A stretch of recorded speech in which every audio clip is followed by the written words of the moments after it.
ओम नमः सिद्धेभ्य। ओम नमः सिद्धेभ्य। ओम नमः सिद्धेभ्य। नमो जनाणम। सभी को सादर श्रद्धात्मक वंदन। आज चैत कृष्ण द्वादशी का यह शुभ मंगल पावन दिवस है और प्रतिदिन प्रसारित होने वाले सोनगढ़ संदेश में से आज जो हमें संदेश प्राप्त हुआ है यह परमाणु की स्वतंत्रता का शंखनाद करने वाला है कि एक द्रव्य दूसरे द्रव्य का कुछ करता नहीं है, प्रत्येक परमाणु भिन्न भिन्न है। तो चलिए पढ़ते हम आज का यह संदेश। अहो, परमाणु का परिणाम भले ही इसका कोई व्यवस्था करने वाला न हो, फिर भी इसकी वस्तु व्यवस्था स्वयं ही व्यवस्थित हो जाती है। इसी प्रकार भले ही जीव अपने पदार्थ का करता नहीं, फिर भी उसका पदार्थ स्वचालित रूप से योग्यता के अनुसार परिणाम देता है। ऐसा होने के लिए उसे किसी चीज़ की आवश्यकता नहीं है, लेकिन वह अपने पदार्थ की अपेक्षा किए बिना अपने समय में वही कार्य करता है। इसीलिए मोक्ष भी अपने समय में होगा। सम्यक ज्ञान ठीक से जानता है। क्या बताना चाहते हैं यहाँ पर कि प्रत्येक द्रव्य स्वतंत्र है, सबका अपना अपना परिणमन है, सबका परिणाम भी सबका अलग अलग है, कोई किसी के अधीन नहीं है। चाहे वो सम्यक दर्शन की पर्याय हो चाहे मोक्ष हो, सब अपने अपने अनुसार होगा। कोई इसमें कराने में कोई किसी का हस्तक्षेप भी इसमें नहीं है। तो यहाँ पे कहा कि परमाणु का परिणाम, प्रत्येक परमाणु का परिणाम कैसा है, भिन्न भिन्न है। कोई किसी के कार्य में हस्तक्षेप नहीं करता है। प्रत्येक द्रव्य की व्यवस्था स्वयं से व्यवस्थित है। जैसे कहते ना कि कोई होगा जो सबके हिसाब लिखता है, बही खाता बनाता होगा, जैसे यमदूत। तो ऐसे ये सारी काल्पनिक बातें हैं। ऐसा कोई नहीं है कि कर्मों की व्यवस्था इतनी सुचारू रूप से होती है कि इतने अनंत जीव राशि है, लेकिन कोई किसी के कर्मों का लेखा जोखा लिखने वाला ऐसा कोई पर्टिकुलर व्यक्ति नहीं है जो बैठ के सबके कर्म लिखता है कि इसके अब इतना पाप का उदय, इतना पुण्य का उदय, फिर उसमें प्लस माइनस करता होगा। नहीं, ये एक स्वतः ऐसे होने वाली व्यवस्था है, सुव्यवस्थित व्यवस्था।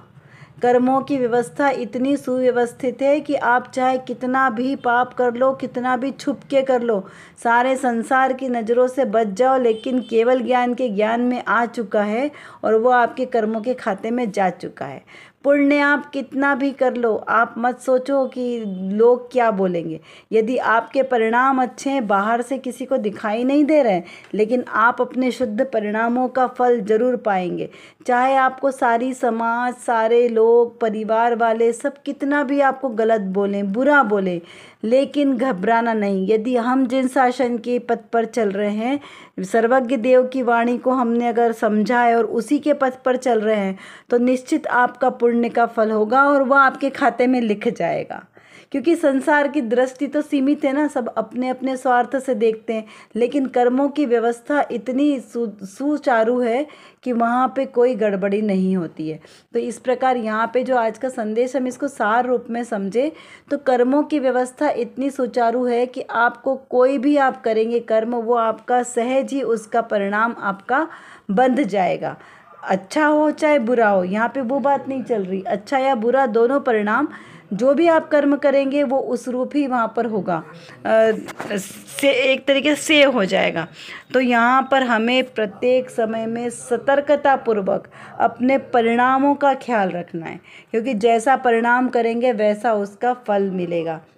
यहाँ पर एकत्व शक्ति और अनेकत्व शक्ति, आत्मा में अनेक शक्तियाँ हैं ना, तो हमेशा विचार कैसा करना चाहिए, अपनी आत्म शक्तियों का विचार करें कि अनेक पर्यायों में व्यापक और द्रव्यपने में को प्राप्त होने वाली ऐसी जो एकत्व शक्ति है वो मैं हूँ, वो अकेला मैं जीव द्रव्य हूँ, एकत्व शक्ति से परिपूर्ण, और मेरे जीव द्रव्य के अलावा जितने वो सब कैसे अनेकत्व है।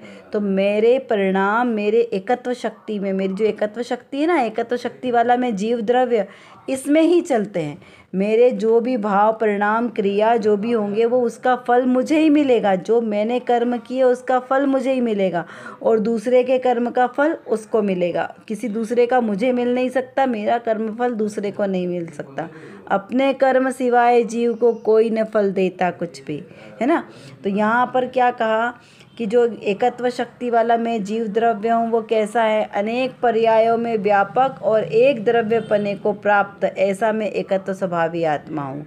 और एक द्रव्य में व्यापक और अनेक पर्यायों में अनेकत्व शक्ति है, क्योंकि पर्याय रूप कैसा है, अनेक, अनेकता है यानी पर्याय, क्योंकि भेद रूप विवक्षा आ गई ना। और अभेद रूप एकत्व, एकमात्र अपनी आत्मा का अनुभव करना, वो है द्रव्य दृष्टि का विषय, अभेद दृष्टि का विषय सो में, और भेद दृष्टि सो पर्याय दृष्टि। तो यहाँ पर ऐसा बताया है कि जीव द्रव्य है वो अन्य पर द्रव्यों से अत्यंत भिन्न है, उसमें अत्यंता भाव है। एक द्रव्य दूसरे द्रव्य में परिणमित होता ही नहीं है। तो हमें यहाँ पर क्या समझना है कि किसी के पढ़ाने से हमें समझ में आता नहीं, भोजन करने से हमें तृप्ति मिलती नहीं, सुख आनंद मिलता नहीं। क्यों? क्योंकि आनंद स्वरूप तो मेरा आत्मा है। तो यदि मुझे आनंद होता है तो मुझे अपने आत्मा स्वरूप से ही आनंद होता है। पर द्रव्यों के ग्रहण करने से, उनका उपभोग करने से आनंद नहीं है। आनंद मेरी आत्मा में है, इसलिए मुझे आनंद की अनुभूति हो रही है। तो इससे हमें लाभ क्या मिलेगा? जो पर द्रव्यों के प्रति हमारी एकत्व ममत्व बुद्धि है वो टूट जाएगी, और एकत्व बुद्धि टूटने से हमारे नए कर्मों का बंधन रुक जाएगा। क्योंकि नए कर्म बंधते क्यों हैं? क्योंकि हमने पर में एकत्व किया, इसलिए हमारा संसार बढ़ रहा है। अगर यहाँ से ही हमने कनेक्शन कट कर दिया तो हमारा निश्चित ही हमारा भाव कैसा होगा, सीमित हो जाएगा। चलिए हम आज की रत्नकणिका भी देखते हैं, यहाँ पर कौन सा विशेष प्रश्नों का समाधान हमें प्राप्त हुआ है। यहाँ पे प्रश्न किया है कि जिन शासन और जिन धर्म किसे कहते हैं। देखिए, जो हमने सर्वज्ञ की वाणी सुनी, तो वो सर्वज्ञ तो बहुत सारे और लोग भी बोल देते हैं कि हमारे भगवान भी सर्वज्ञ, हम भी सर्वज्ञ हैं। तो यहाँ पे वो सर्वज्ञ है कौन? तो यहाँ का वो जिन शासन, जिनेंद्र देव का जिन शासन है, और वो जिन धर्म, तो यहाँ पे दोनों में डिफरेंस क्या है ना। तो उसका समाधान करते हुए बताया है कि जिस श्रुत को वीतरागी पर्याय में अपना अबद्ध स्पष्ट रूप अनुभव में आवे, उस पर्याय को जिन शासन कहते हैं। क्या कहा? जिन शासन, जिन देव, सर्वज्ञ, ये सब किसे कहा? कि जिनके श्रुत ज्ञान में, मति ज्ञान, श्रुत ज्ञान, 5 प्रकार के ज्ञान होते हैं ना। तो मति ज्ञान जो इंद्रिय और मन के द्वारा जानने में आता है, और श्रुत ज्ञान यानी जो हमें शब्द रूप, अक्षर रूप पढ़ने में आता है, किसी के समझाने से समझ में आता है, यानी जो अपने इंद्रिय मन के निमित्त से नहीं, किसी परोक्ष व्यक्ति के समझाने से समझ में आता है, तो उसे श्रुत ज्ञान का।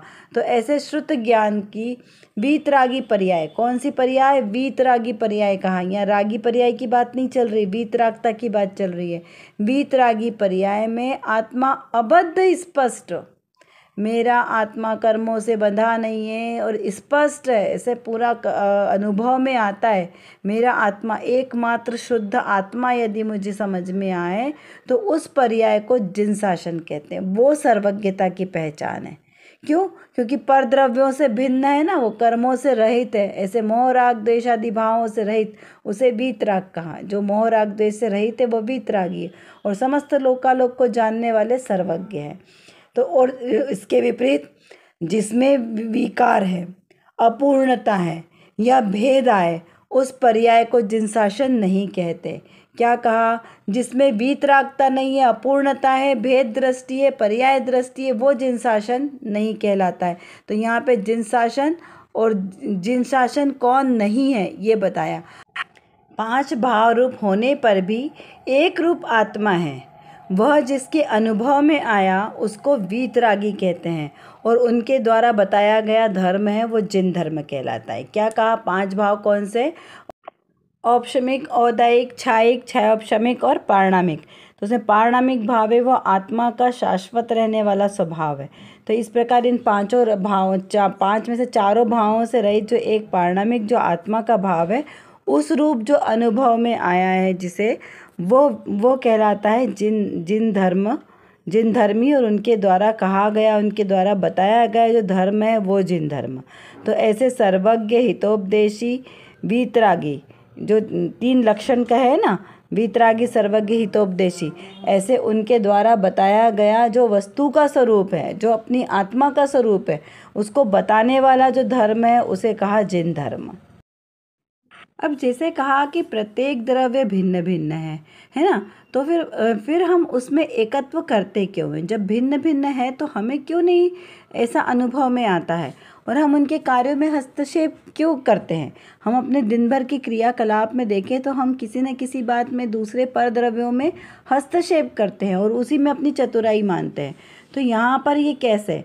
तो कहा कि अरे, आत्मा पर शासन को छोड़कर यदि हमने परमाणु मात्र पर भी शासन करने की भावना मात्र की तो यह क्या होगा? चतुर्गति के परिभ्रमण का कारण होने वाला है, महादुख का कारण है यह।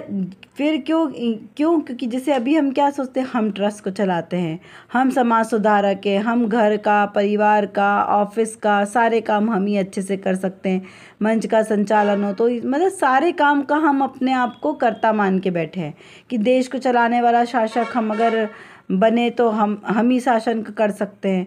तो ऐसे जो पर में कर्तृत्व का भाव है, ये सब क्या है? दुख का कारण है। इसमें हम पूरे समय लग के संकल्प विकल्प करते हुए आतुर होते रहते हैं। तो यहाँ पर हमें विचार क्या करना है? एकत्व शक्ति और अनेकत्व शक्ति जो मेरे आत्मा में है उसका विचार करना है कि अनेक पर्यायों में व्यापक और एकमात्र द्रव्यपने को प्राप्त ऐसी मेरी एकत्व शक्ति और एक द्रव्य के आश्रय में व्याप्त रहने वाली योग्यता वाली, व्यापने वाली, योग्यता रखने वाली जो मेरी शक्ति है वो कैसी है? अनेक पर्याय रूप अनेकत्व शक्ति है। ऐसा मैं एकत्व और अनेकत्व शक्ति वाला मैं कैसा हूँ? मैं जीव द्रव्य हूँ। तो ऐसे अपने जीव द्रव्य की हमें संभाल करनी है कि पर द्रव्य से भिन्न हो। मेरा जीव द्रव्य का परिणाम पर द्रव्यों के परिणाम में किंचित मात्र भी हस्तक्षेप नहीं करता। कोई किसी का कुछ भी अच्छा या बुरा कुछ नहीं करता। जो अच्छे बुरे की भावना है वो सिर्फ मात्र हमारी कल्पना मात्र है, इससे ज़्यादा और कुछ नहीं है। इस प्रकार से आज के संदेश का यह सार निकलता है। अब हम इसे एक बार फिर से कुछ प्रश्नों के माध्यम से चिंतन धारा को अपनी बढ़ाते हैं। जिन शासन, जिन धर्म, जिन मार्ग में क्या अंतर है? तीनों में शब्द का फ़र्क थोड़ा थोड़ा लग रहा है, इसकी थोड़ी थोड़ी भावनाओं में भी डिफरेंस है। तो इसे हमें इनका अंतर समझना ज़रूरी है कि जिन शासन किसे कहा, जिन धर्म कहा और जिन मार्ग किसे कहा, तो और इनके क्या फ़ायदे हैं। जिन मार्ग को समझकर उसका अनुसरण करने से हमें क्या लाभ होगा। क्योंकि जितने लोग अभी तक सिद्ध हुए हैं, सुखी हुए हैं, वे सब इस जिन मार्ग पर चलकर ही गए हैं। तो वही जिन मार्ग हमें भी अनुसरण करना है, तब हमें वही सुख की प्राप्ति होगी। इसलिए इसको समझना आवश्यक है। तो ये हमारा स्वतः का चिंतन होना चाहिए। एकत्व और अनेकत्व क्या है? आत्मा की शक्तियाँ हैं, तो हमें इसे कहाँ किस तरीके से घटाना है, हमें चिंतन इसका करना है। परमाणु मात्र स्वतंत्र है, इसका क्या अर्थ समझना?